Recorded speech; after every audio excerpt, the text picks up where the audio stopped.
आप सभी को विनय पांडे की धार्मिक विधि कक्षा में स्वागत है। वैशाख मास आने वाला है। अभी वर्तमान में चैत्र मास चल रहा है। इस चैत्र मास में श्री रामचंद्र जी का जन्म के बारे में बताया जाएगा और अगला मास जो है वैशाख मास की 9वीं तिथि में जानकी जी का जन्म होता है। विष्णु भगवान को अत्यंत प्रिय वैशाख मास है। इस मास वैशाख मास जो आने वाला है, जो जनरली अप्रैल के लास्ट में और मई में, आप कैलेंडर में देखेंगे आपको मिल जाएगा। उसमें वैशाख मास में जो है नाना प्रकार के देवी देवताओं के जन्म हुए हैं उसमें, और बहुत ही पुण्य वाला ही मास है। वैशाख मास का व्रत करने से, यदि सही तरीके से व्रत किए जाए, उनका पालन किए जाए, तो स्वाभाविक रूप से वैकुंठ में स्थान मिलता है, विष्णु लोक में इंसान जाता है। कहते हैं वैशाख मास के पूर्णिमा तिथि को जो दान किया जाता है, दान में इसमें भगवान नारायण ने वरदान भी दिया है कि यम राज को भी इनका भाग देना पड़ेगा। वैशाख मास में भगवान विष्णु को भी यदि दान करना है तो उसके पहले आपको यमराज का यमपुरी के लिए दान देना पड़ेगा। वो बहुत ही पुण्यशील होता है। कीर्तिमान, हमने लास्ट टाइम आपको जो है कथा बताया था कि जो राजा था कीर्तिमान, राजा ने पूरे अपने राज्य में ढिंढोरा पिटवा दिए। सभी लोग वैशाख मास का धर्म करेंगे, प्रातःकाल उठेंगे, भगवान नारायण के दर्शन करेंगे, भगवान की पूजा करेंगे, जमीन में सोएंगे, जमीन में बैठ के भोजन करेंगे। इसके बारे में हमने आपको बताया था। और इसी प्रकार उद्देश्य का पालन करते हुए कीर्तिमान राजा ने पूरे ढिंढोरा पिटवाया और उनके राज्य में जो है सभी लोग वैशाख धर्म का पालन करने लगे। नतीजा यह हुआ, यमपुरी पूरी खाली हो गया। यमपुरी खाली हो गया तो यमराज बड़े चिंता हो गए कि हमारा यमपुरी खाली हो गया, कोई पूछने वाला नहीं हमको। वे अपने गणों के साथ ब्रह्मा जी के पास पहुंचे। ब्रह्मा जी से निवेदन किया कि प्रभु ऐसी ऐसी कथा हुई, और राजा कीर्तिमान ने इस प्रकार से सभी पूरे राज्य को जो है वैशाख धर्म का पालन करने लगा, जिसके फल स्वरूप सारे लोग जो है वैकुंठ की ओर जाने लगे और यमपुरी पूरा खाली हो गया। यह सारा संवाद जो है जनकपुर में चल रहा था, जिस पर से ब्रह्मा जी ने यमराज से क्या कहा वो मैं आपको बताता हूं। जब यमराज जी ब्रह्मा जी के पास उपस्थित हुए और पूरी कथा बताए और दुख व्यक्त किया, तो ब्रह्मा जी ने क्या बोला उसको आप सुनो, बहुत अच्छी बताता हूं। ब्रह्मा जी ने कहा कि यमराज, तुमने क्या आश्चर्य देखा है? क्यों तुम्हें खेद हो रहा है? भगवान गोविंद को एक बार भी प्रणाम कर लिया जाए तो वह 100 अश्वमेध यज्ञों का अवभृत स्नान के समान होता है। यज्ञ करने वाला तो पुनः इस संसार में जन्म लेता है, परंतु भगवान का किया हुआ प्रणाम पुनर्जन्म हेतु नहीं बनता, मुक्ति की प्राप्ति कर देता है। जिसकी जीवा के अग्रभाग पर हरि के 2 अक्षर नाम विद्यमान है, उसको कुरुक्षेत्र तीर्थ के सेवन अथवा सरस्वती नदी के जल में स्नान करने से क्या लेना है? जो मृत्यु काल में भगवान विष्णु का स्मरण करता है, वह अभक्ष भक्षण आदि से प्राप्त हुई पाप राशि का परित्याग करके भगवान विष्णु के संयुक्तता को प्राप्त करता है। क्योंकि भगवान विष्णु को अपना स्मरण बहुत ही प्रिय है यमराज।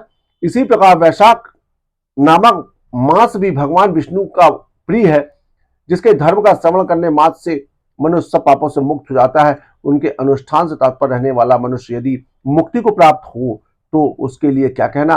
वैशाख मास में भगवान पुरुषोत्तम के नाम और यश का गान किया जाता है, जिसमें भगवान बहुत प्रसन्न होते हैं। पुरुषोत्तम श्रीहरि संपूर्ण जगत के स्वामी और हमारे जनक है।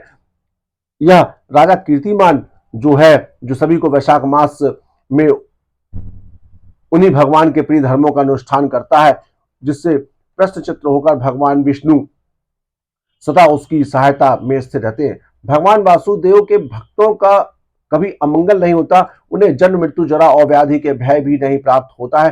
कार्य में नियुक्त किया हुआ पुरुष यदि अपनी पूरी शक्ति लगाकर स्वामी के कार्य साधन की चेष्टा करता है तो उतने से ही वह कृतार्थ हो जाता है। यदि शक्ति के बाहर कार्य उपस्थित हो जाए तो स्वामी को उसकी सूचना दे दे, उतना कर देने से वह उदृढ़ हो जाता है और सुख का भागी होता है। जिसने इस प्रयोजन के स्वामी से निवेदन कर दिया है, उसके ऊपर ना तो कोई ऋण और ना पातक ही लगता है। अपने कर्तव्य पालन के लिए पूरा यत्न कर लेने पर प्राणी को कोई अपराध नहीं रहता। यह कार्य तुम्हारे लिए असंभव है, अतः इसके विषय में तुम शोक नहीं करना चाहिए। यहां पर शब्द आया है कि जो भगवान हरि का नाम लेता है उसको संसार सागर में किसी प्रकार का दोष नहीं लगता। तो लोग तो तत्काल बोल देंगे कि यार हम भगवान श्रीहरि का नाम ले रहे हैं, अब हमारे पाप कट जाए। ऐसा नहीं है। आपकी आत्मा से निकला हुआ प्रणाम भगवान को स्वीकार होता है। आप सच्चे मन से ले रहे हो कि बुरे मन से ले रहे हो, इसकी ज्ञानता सिर्फ आपके अंदर है। आप अपने अंदर झांकिए कि आप भगवान विष्णु को किस तरीके से उनका पूजन पाठ कर रहे हो। आप पूजा करने बैठ गए हो और जो है ध्यान कहीं मोबाइल में चल रहा है, ध्यान व्यवसाय में चल रहा है, तो आपकी पूजा स्वीकार नहीं है। भगवान अपनी आत्मा को भगवान परमात्मा से जोड़ने को ही भक्ति कहते हैं। और श्रद्धा से कि हुआ भगवान, मतलब 100 बार भी का 1,00,000 बार भी भगवान का नाम जाप कर लो, लेकिन उस 1,00,000 बार में यदि एक नाम भी आपने हृदय से भगवान का नाम लिया है तो स्वाभाविक रूप से आपका कल्याण होगा। इसी को राजा कीर्तिमान ने पब्लिसिटी किया था और फैलाया था, ताकि पूरे राज्य में भगवान श्री हरि का भजन होता रहे। जहां तहां देखो वहां भगवान का हरि का भजन होता रहा। यही ब्रह्मा जी यमराज को उपदेश देते आए। ब्रह्मा जी के ऐसा कहने पर यमराज ने दीन वाणी से कहा, तात मैंने आपके चरणों की सेवा से सब कुछ पा लिया है। तब ब्रह्मा जी ने पुनः समझाते हुए कहा, धर्मराज राजा कीर्तिमान विष्णु धर्म के पालन में तत्पर है। चलो हम लोग भगवान विष्णु के समीप चले और उन्हें सब बात बताकर पीछे उनके कथानुसार कार्य किया जाएगा। वे ही इस जगत के कर्ता धर्मा हैं और धर्म के रक्षक और नियमक हैं। इस प्रकार यमराज को आश्वासन देकर ब्रह्मा जी उसके साथ क्षीर सागर के तट पर गए।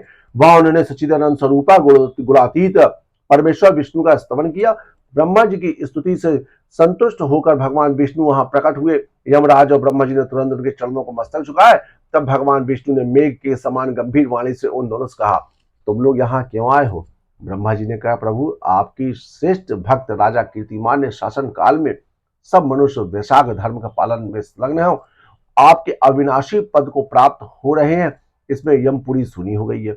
उनके ऐसा कहने पर भगवान विष्णु हंसते हुए बोले, मैं लक्ष्मी को त्याग दूं, अपने प्राण शरीर श्रीवत्स कौस्तुभमणि वैजंती माला श्वेतदीप वैकुंठ धाम क्षीर सागर शेषनाग तथा गरुड़ जी को भी छोड़ दूंगा, परंतु अपने भक्त का त्याग नहीं कर सकूंगा, जिन्होंने मेरे लिए सब भोगों को त्याग करके अपना जीवन तक मुझे सौंप दिया है। जो मुझसे मन लगाकर मेरे स्वरूप हो गए हैं, उन महाभाग भक्तों को मैं कैसे त्याग सकता हूं? राजा कीर्तिमान को इस पृथ्वी पर मैंने 10,000 वर्ष की आयु दी है, उनमें से 8,000 वर्ष तो बीत गए, शेष आयु और बीत जाने पर उसे मेरे संयुक्त प्राप्त होगा। उसके बाद पृथ्वी पर बेन नामक दुष्ट आत्मा राजा होगा, जो संपूर्ण वेदोक्त महाधर्मों का लोप कर देगा। उस समय वैशाख मास के धर्म भी छिन्न भिन्न हो जाएंगे। बेन अपने ही पाप से भस्म हो जाएगा। तत्पश्चात में पृथु होकर पुनः सब धर्मों का प्रचार करूंगा। उस समय लोगों में वैशाख मास के धर्म को भी प्रसिद्ध करूंगा। सहस्त्र मनुष्यों में कोई ऐसा होता है जो मुझ में मन वाणी प्राण अर्पित करके अपना सर्वस्व मुझे समर्पित कर दे और मेरे भक्त हो जाए। जो ऐसा होता है वही मेरे धर्म का प्रचार करता है। इस वैशाख मास में भी मैं वैशाख धर्म के तत्पर रहने वाला महात्मा पुरुष तथा राजा के द्वारा समय अनुसार तुम्हारे लिए भाग दिलाऊंगा।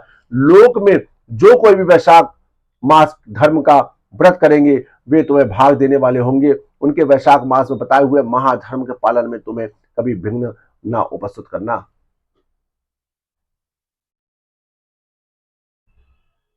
भगवान नारायण यमराज को इस प्रकार आश्वासन देकर भगवान विष्णु वही अंतर्धान हो गए। ब्रह्मा जी भी अपने सेवकों के साथ सत्यलोक को चले गए। उनके बाद यमराज भी अपने पुरी को पधारे। वैशाख मास की पूर्णिमा को पहले धर्मराज के उद्देश्य से जल से भरा हुआ घड़ा, फिर सुनिए, वैशाख मास की पूर्णमासी को पहले धर्मराज मतलब अर्थात यमराज के उद्देश्य जल से भरा हुआ घड़ा, एक जल से भरा हुआ मटका, दही और अन्न देना चाहिए। उसके बाद पितरों, गुरुओं और विष्णु भगवान के उद्देश्य से शीतल जल, दही, अन्न, पान और दक्षिणा फल के साथ काशी के मतलब कांच का जो पात्र होता है में रखकर ब्राह्मण को देना चाहिए। भगवान विष्णु की दिव्य प्रतिमा वैशाख मास की महात्मा कथा सुनने वाला दीन ब्राह्मण को देना चाहिए। उस धर्मवक्ता ब्राह्मण को अपने धन से भी पूजित करना चाहिए। राजा कीर्तिमान ने सब कुछ उसी प्रकार किया। उन्होंने पृथ्वी पर मनोवांछित भोग भोग कर शेष आयु पूर्ण होने के पश्चात पौत्र पौत्र आदि के साथ विष्णु धाम को पधारे। भगवान विष्णु कहते हैं कि तुम्हारे लिए भाग दिलाऊंगा। राजा को बोले तुम्हारे लिए भाग दिलाऊंगा, लोक में जो कोई भी वैशाख मास व्रत करेगा वे तुम्हें भाग देने वाले होंगे। उनके वैशाख मास में बताए हुए महाधर्म का पालन में तुम कभी विघ्न उपस्थित मत करना। ऐसा भगवान विष्णु ने किससे कहा? यमराज से, कि कभी भी जो वैशाख मास का धर्म का पालन करता हो तुम उसके जीवन प्रमाण के संदर्भ में किसी प्रकार की कोई बातें नहीं कहना।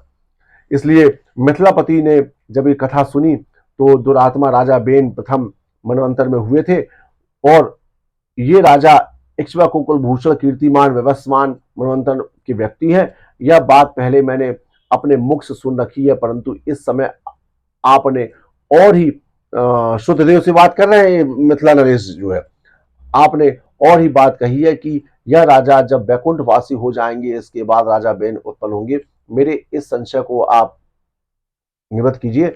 ऐसा मिथिला नरेश जब बोलते हैं शुद्धदेव जी महाराज से, तो शुद्धदेव जी महाराज कहते हैं, राजन, पुराणों में जो विस्मृतता प्रतीत होती है वह युग वेद और कल्प वेद युग भेद और कल्प भेद की व्यवस्था के अनुसार है।